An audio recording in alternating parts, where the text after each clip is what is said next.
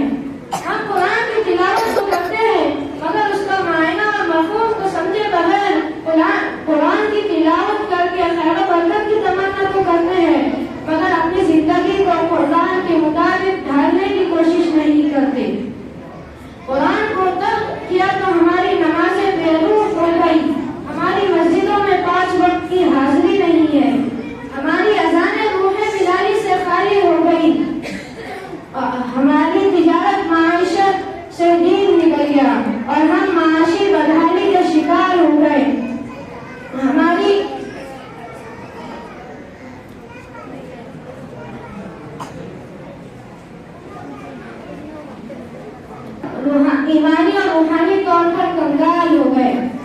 اسی وجہ سے ہم اللہ کو چھوڑ کر اوروں کے آگے سجدہ ریز ہوتے ہیں.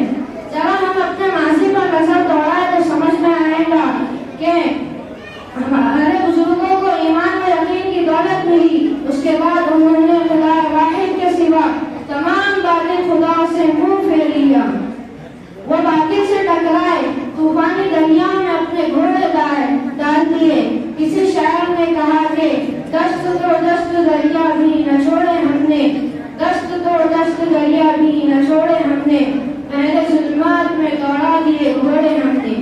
بہرحال ایمان کی دولت نے ان کے دلوں کو اس قدر آہنی بنا دیا تھا کہ یورپ کے ساحل پر پہنچ کر انہوں نے اپنی کشتیاں جلا دی, اس یقین کے ساتھ کہ خدا ہم کو فتح نصیب کرے گا. صحراؤں کی وسعتیں سمٹ گئی, سمندروں کی بے قراری ان کے مضبوط ارادوں کے سامنے ہیج ہو گئی, پہاڑوں کی عظمتیں ان کے حوصلوں کے سامنے سر نگل ہو گئی. اگر مسلمانوں نے عالم کو اس دنیا میں سر اٹھا کر جینا ہے تو انہیں قرآن و سنت کی رسی کو مضبوطی سے تھامنا ہوگا. دل میں اس یقین کو پختہ کرنا ہوگا کہ دنیا اور آخرت میں کامیابی صرف اللہ ہی کے احکام بجا آمری میں ہے.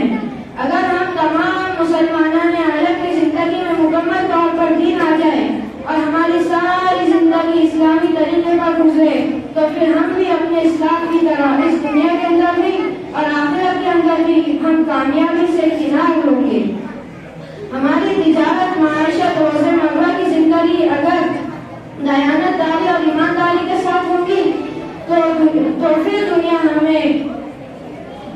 دنیا ہمیں عزت و احترام کی نگاہ سے دیکھے گی. آخر میں دعا ہے کہ اللہ تعالی ہم تمام کو قرآن کو پڑھ کر سمجھ کر عمل کرنے کی اور قرآن کے پیغام کو دوسروں تک پہنچانے کی توفیق عطا فرمائے. آمین. اسی شعر پر اپنی تقریر ختم کرتا ہوں جو پہلے کہا تھا. وہ زمانے میں معزز تھے مسلمان ہو کر, وہ زمانے میں معزز تھے مسلمان ہو کر, اور ہم خواب ہوئے تاریخ قرآن ہو کر. وما علینا الا البلاغ. جن میں سے بچہ آصف